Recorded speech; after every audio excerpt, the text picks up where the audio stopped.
आज आम्ही आलो जळगावमध्ये आणि माझ्यासोबत आहेत मास्टर आर्किटेक्ट दर्शन फलकजी. मास्टर आर्किटेक्ट म्हणण्याचा अर्थ दोन कारण आहेत. त्यातले एक म्हणजे त्यांनी मास्टर्स केलेले म्हणून ते मास्टर्स आहेत, आणि दुसरे ते त्यांच्या कामातही मास्टर आहेत, कारण गेल्या 10 वर्षापासून ते या क्षेत्रात अतिशय उत्तमरित्या काम करतात आणि वेगवेगळ्या सेगमेंटमध्ये काम करतात. म्हणजे रेसिडेन्शियलमध्ये काम करतात, हॉस्पिटल ही त्यांची स्पेशालिटी आहे. त्यामुळे जेव्हा एखादी व्यक्ती इतक्या सेक्टर्समध्ये काम करत असते तेव्हा त्यांच्याकडे सांगण्यासारखा अनुभव त्यांचा खूप असतो. त्यामुळे आपण त्यांच्याशी थेट गप्पांना सुरुवात करूया बिल्ड आयकॉन या प्लॅटफॉर्मवर. सगळ्यात पहिला प्रश्न आधी विचारायचा तो म्हणजे तुमचं थोडी बॅकग्राऊंड आधी आम्हाला जाणून घ्यायची. ते म्हणजे साधारणपणे KG to PG असा कसं होता जर्नी, आणि सगळ्यात महत्वाचं आर्किटेक्चर निवडण्यामागची प्रेरणा किंवा इन्स्पिरेशन कुणाचं होतं ज्यांच्यामुळे तुम्ही या फील्डमध्ये आलात. तर कसे होते तो सगळा प्रवास, शैक्षणिक प्रवास? नमस्कार.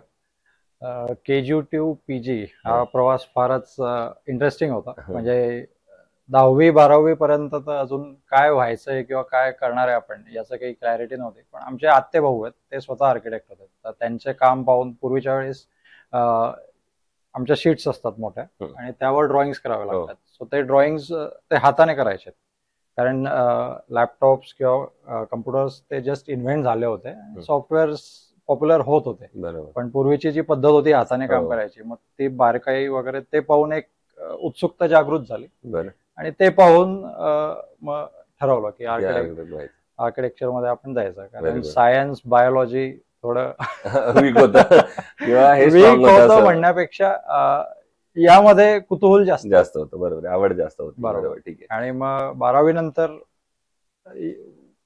Architecture is continue. Bandya pencil पेपरचं तुम्हाला आकर्षण होतं, पण ते ड्रॉइंग त्यासाठी स्केचिंगसाठी कितपत होतं, जे इंडिव्हिज्युअल स्केचेस करतात, हॉबी म्हणून करतात त्याच्यात? हा एक छान प्रश्न आहे. ऍक्च्युली बऱ्याच जणांचा समज असा आहे की ज्यांचं ड्रॉइंग चांगलं आहे त्यांनी आर्किटेक्चरला जावं किंवा, पण माझा आजही पाहिलं तर माझा हँडरायटिंग म्हणजे आपण अक्षरशः म्हणतो की पाय वगैरे, किंवा डॉक्टर सुद्धा होऊ शकला हँडरायटिंग बघून. तर माझा हँडरायटिंग आजही तसं आहे.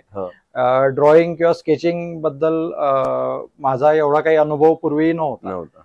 पण माझं असं म्हणणं नाही की ज्यांचं स्किल चांगले आहेत त्यांनी या कोर्सला जाऊ नये. त्यांना एक ऍडेड ऍडव्हान्टेज नेहमीच असणार. म्हणजे जेवढा वेळ आम्हाला स्केचिंग वगैरे प्रॅक्टिस करावी लागली त्यापेक्षा निश्चितच त्यांचा वेळ वाचेल.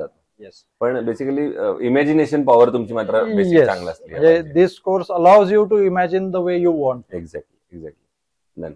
मग त्यातला सगळ्यात पहिला महत्वाचा प्रश्न आहे तो म्हणजे जो स्ट्रगल पिरियड हा चालूच असतो, तर त्याच्यानंतर जो पहिला प्रोजेक्ट इंडिव्हिज्युअल मिळतो आपल्याला, जेव्हा आपल्यावर जबाबदारी खूप जास्त असते, आपण तसे फ्रेशर असतो, तर तो सगळा अनुभव कसा होता मिक्स अँड मॅच वाला?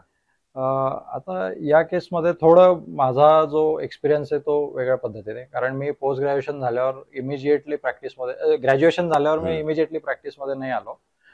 मी 4 वर्ष अनुभव घेतला, कारण या फील्डमध्ये किंवा सिव्हिल रिलेटेड कुठल्याही फील्डमध्ये एक असं आहे की theory knowledge is a one part, but when you go in to the market, theory and market practice मध्ये डिस्कनेक्ट असतो. तर हा जो गॅप आहे तो ब्रिज करण्यासाठी एक अनुभव घेतला. माझा पहिला प्रोजेक्ट मी पास आउट झाल्यानंतर जवळपास 8 वर्षांनी केला. 8 वर्ष I was working in the market.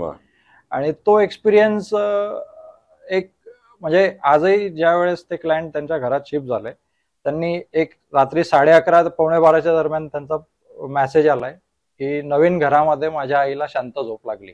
And that message is still with me. Wow. That is our achievement. Very good. To be very honest. Wow. कारण त्यांचं जे जुनं घर होतं ते बोथ साइड कॉमन वॉल्स होत्यात. एक टिपिकल कंजेस्टेड लोकॅलिटी मधून त्यांनी नवीन घर बांधायचा हे घेतला होता. आणि primary brief of that project was की we want natural lit and ventilated house. तर त्या कन्सेप्टवर आम्ही काम केलं होतं. आजही ते जवळपास मला वाटतं 4 वर्ष आले ते घर बांधून, आणि आजही त्यांना संध्याकाळी 5 ते 6 वाजेपर्यंत लाईट लावायची गरज पडत नाही. Natural light morning to evening पर्यंत व्यवस्थित येतो. मग येऊया या क्षेत्रातल्या काही प्रश्नांकडे. त्यातला पहिला प्रश्न असा आहे की या क्षेत्रामध्ये अकुशल कामगार किंवा अप्रशिक्षित कामगारांचं प्रमाण फार जास्त आहे, आणि अशा लोकांबरोबर काम करणं बऱ्याचदा धोकादायक सुद्धा ठरू शकतं. तर तुम्ही कशी ती साईटवर परिस्थिती हाताळता? या बाबतीत आमचा एक अनुभव आहे. भुसावळमध्येच आम्ही एक प्रोजेक्ट केला होता. भुसावळमध्ये आमचा एक 800 स्क्वेअर फीटचा आम्हाला स्लोपिंग रूफ करायचा होता, आणि बजेट फार टाईट होतं. मग त्यासाठी काय वापर करता येईल, तर यावेळेस मी जो 8 वर्षाचा अनुभव पुण्यामध्ये किंवा मुंबईमध्ये घेतला तो मला कामी आला. तर त्या ठिकाणी जे आमचे लोकल ब्रिक्स मिस्त्री होते किंवा हे होते त्यांच्याकडून आम्ही फेरो कॉन्क्रीट या टेक्नॉलॉजीमध्ये स्लॅब बांधून घेतला पूर्ण 800 स्क्वेअर फीटचा, and that was our achievement. अच्छा. आणि आजही जवळपास 4 वर्षामध्ये त्या स्लॅबला लिकेज नाहीये. क्या बात. वेअरस त्या स्लॅबची जी थिकनेस आहे ती 2 इंच आहे. हा. It's steel intact. क्या बात. तो ती प्रोसेस म्हणजे मी स्वतःही त्यांच्यासोबत काम केलेलं आहे, त्यामुळे आणि माझा जो जॉब होता किंवा तिथेही आम्हाला याच पद्धतीने शिकवण झाली. ओके. तो अनुभव आम्हाला इथे फार कामाला आला. क्या बात. दुसरं हॉस्पिटल मध्ये तुम्ही सांगितलं तसं की तुम्ही स्पेशालिटी असं म्हणायला हरकत नाही, कारण तुम्ही काही प्रोजेक्ट करताय त्याच्यात आता पण. बरोबर. तर त्याच्यात काय वेगळी काळजी घ्यावी लागते? म्हणजे हा प्रश्न असा आहे की अनुभवी आर्किटेक्ट असणं बरोबर. एखाद्या त्याच क्षेत्रातला बरोबर. आणि नुसताच एखादा आर्किटेक्ट असणं, ह्याच्यातला काय फरक तुम्हाला जाणवतो आणि तुम्ही काय स्पेशलायझेशन त्याच्यात वापरता असं? As an architect there are multiple typologies of building. म्हणजे residential is one category, commercial is one category, hospital is one category. ज्यावेळेस आपण हॉस्पिटल म्हणतो तर ही फार टेक्निकल पद्धतीने डिझाईन केलेली बिल्डिंग असते. यामध्ये आर्किटेक्ट जरी असला तरी यांना आम्हाला सोबत सर्व्हिसेस वगैरे जे आहेत त्या प्रॉपरली मर्ज कराव्या लागतात. आणि सेकंडली, ज्या काय आम्ही केस स्टडीज केल्या हॉस्पिटलच्या, तर रनिंग और operational cost of hospital is very हाय.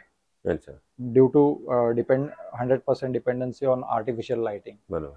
तर आम्ही हे जळगावमध्ये जे काय प्रोजेक्ट्स केले प्रायव्हेट हॉस्पिटल्स, आम्ही तिथे आमचा प्रायोरिटी एक होती की function at the same time how we can reduce that operational cost by maximizing the use of natural light into our बरोबर. building.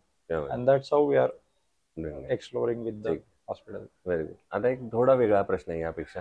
तो म्हणजे जसं तुम्ही म्हणालात पुण्या मुंबईला तुम्ही शिक्षण घेतलंय, आता तुम्ही जळगावमध्ये इतकं चांगलं काम करताय आणि स्वतः उत्तम आर्किटेक्ट आहात. या तिन्हीच्या कॉम्बिनेशन मध्ये हा प्रश्न आहे, तो म्हणजे जळगाव जिल्ह्याच्या विकासाचं विजन असं जर विचारलं एक आर्किटेक्ट म्हणून, तर तुमच्या डोळ्यासमोर कुठले मुद्दे येतात ज्या मुद्द्यांवर आता काम करण्याची गरज आहे, जर आपल्याला पुढच्या 15-20 वर्षात जळगावचा थोडा नकाशा बदललेला बघायचा असेल? बरोबर.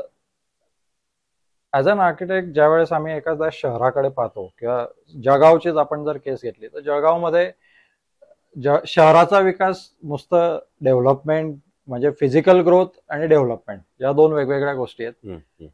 आपल्या शरीराची ग्रोथ होते म्हणून आपल्या शरीराची डेव्हलपमेंट होते अशातला विषय नाही. आणि शहर it's also one type of a body. त्यामुळे ज्यावेळेस आपण डेव्हलपमेंट म्हणतो, ती development has to be a thoughtful, logical. Growth ही अवाढव्य असते, कारण लहान मुलगा हा मोठा होणारच आहे.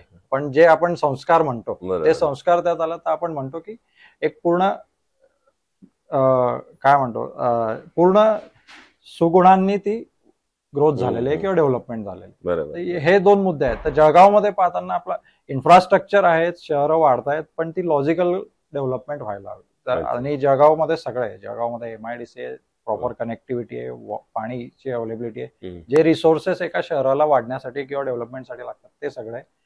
एक विजन फक्त असणं गरजेचं आहे. पण मग आता हे तुम्ही म्हटलं तसं ऑलरेडी सिटी बरीचशी डेव्हलप होऊन गेलेली आहे, तिथे ऑलरेडी एस्टॅब्लिशमेंट झाले, तर मग आता शासनाने काय पावलं उचलली पाहिजेत का, काय करू शकता आता पुन्हा हे सगळं रिस्ट्रक्चर करण्यासाठी? यामध्ये रिडेव्हलपमेंट प्रोजेक्ट्स ऑलरेडी आहेत, पण बऱ्याच ठिकाणी असं आहे की बऱ्याच ठिकाणी आपण पाहतोय की स्मॉल लोकॅलिटीज मध्ये पायलट प्रोजेक्ट घेऊन जे युजर आहेत, जे शहरातले लोक आहेत, त्यांचा फीडबॅक घेऊन त्यांच्या पद्धती, शेवटी आपण शहरांची डेव्हलपमेंट ही त्या शहरातल्या लोकांसाठी करतोय आणि त्या लोकांना ती पूरक आहे की नाही याचा फीडबॅकच जर आपल्याकडे नसेल तर आपण फक्त शहरं बांधत चाललोय, पण ज्यामध्ये राहणारे जे लोक आहेत ते त्याचा वापर कितपत करू घेत आहे किंवा जे इन्फ्रास्ट्रक्चर बिल्ड झालेलं आहे ते नुसतं पडू नये. बरोबर. तर या गोष्टी बघितलं पाहिजे, या गोष्टीमध्ये संवाद होणं गरजेचं आहे. बरोबर. दुसरं, कन्स्ट्रक्शन मध्ये जेव्हा स्टील सिलेक्ट करण्याची वेळ येते तुम्ही काय पॅरामीटर्स त्याचे बघता आणि मग ठरवता की हे स्टील चांगलं आहे? स्टील पॅरामीटर्स मध्ये पहिली गोष्ट तर जी आमची सॉइल कंडिशन आहे, लोड, आमचे स्ट्रक्चर इंजिनियर्स असतात सोबत ते, आणि बेसमेंट वगैरेसाठी आता बऱ्याचदा आपण जनरली म्हणतो की हे स्टील वापरा ते स्टील वापरा, पण कुठल्या कंडिशन मध्ये आपण काम करतो, फॉर एक्झाम्पल आपण मुंबईमध्ये काम करतो तर आपल्याला कंपल्सरी इपॉक्सी कोटेड स्टील वापरणं गरजेचं आहे. सो सेम, आणि बिल्डिंग तुम्ही मुंबईमध्ये बांधताय किंवा जळगावमध्ये बांधताय, building safety is a safety आणि वी शुड फॉलो दॅट. बरोबर. त्यामुळे त्याला प्रॉपर स्पेसिफिकेशन देणं गरजेचं आहे आणि त्यासाठी आम्हाला स्ट्रक्चरल इंजिनियर जे आहेत ते नेहमी आमच्या सोबत असतात, ते आम्हाला प्रॉपर गाईड करतात. बरोबर.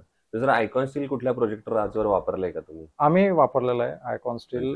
भुसावळ मधल्या 2 रेसिडेन्शियल प्रोजेक्टसाठी आम्ही वापरलेलं आहे. तर मग कसा होता experience from cost point of view, service, delivery, availability? आमची जी प्रॅक्टिस आहे त्या प्रॅक्टिसमध्ये आम्ही कन्सिडर बजेट, म्हणजे प्रत्येक प्रॅक्टिसमध्ये बजेटिंग किंवा स्टील जो कंपोनंट आहे तो कसा कॉस्ट इकॉनॉमिकल होऊ शकतो, बरोबर. त्यासाठी आमचा नेहमीच पॉईंट असतो. आणि आयकॉन स्टीलमध्ये म्हणजे बऱ्याचदा असं होतं की स्टील आपण कुठल्या कंपनीचा वापरतोय त्याप्रमाणे त्याची जी ओरिजिनॅलिटी असते, त्याचा जो कंपनीचे जे स्पेसिफिकेशन्स असतात, रिसायकलिंग इश्यू जो असतो तो कमी असल्यामुळे नॅचरली आपल्याला स्टीलची जी ओव्हरऑल लोडिंग पॉवर ती जास्त असते. चांगलं. आणि तो आमचा एक अनुभव आहे आयकॉन ओके, सोबत. क्या बात. आणि आता अगदी शेवटचा प्रश्न ते म्हणजे या फील्डमध्ये आता जे तुमच्यासारखेच यंग आर्किटेक्ट येतात किंवा त्यांचं पहिलंच पाऊल आहे, ज्युनियर्स येतात, बरोबर. तर त्यांना तुम्ही एक सिनियर म्हणून काय सल्ला द्याल या क्षेत्रात येण्यापूर्वी? सल्ला सांगण्यापेक्षा त्यांनी जेवढ्या ठिकाणी त्यांना वर्क एक्सपिरियन्स घेता येईल तो हे, कारण बरोबर. सल्ल्यांपेक्षा त्यांना स्वतःचा अनुभव, ते त्या कंडिशन मध्ये ज्या वेळेस काम करतील किंवा ते स्वतः ठामपणे निर्णय घेऊ शकतील की मला या कंडिशन मध्ये ही डिटेलिंग बरोबर आहे. त्यामुळे आणि हे सगळं अनुभव, कारण कसं आहे, डिग्री एक लिमिटेड 5 वर्षासाठीच आहे. तिथे ते तुम्हाला, आणि टेक्नॉलॉजी आजकाल एवढ्या रॅपिडली चेंज होते की थेअरी आणि प्रॅक्टिकल मधला जो गॅप आहे तो मार्केट एक्सपिरियन्स घेतल्याशिवाय येणार नाही. येणार नाही. क्या बात.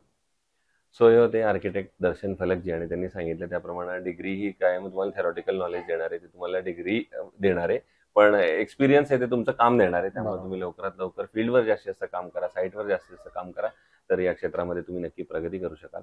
पुन्हा एकदा आपल्या मनापासून आभार की तुम्ही आलात, आणि भविष्यात सुद्धा अशीच उत्तमोत्तम आयकॉनिक प्रोजेक्टची निर्मिती आपल्या हातून घडावी. आणि तुम्ही जसं हॉस्पिटलची निर्मिती करताय, पर्यायाने देश सेवा करताय, तर ती तुमच्या हातून घडावी याच आयकॉन स्टील तर्फे मनपूर्वक शुभेच्छा. थँक्यू. Thank you very much.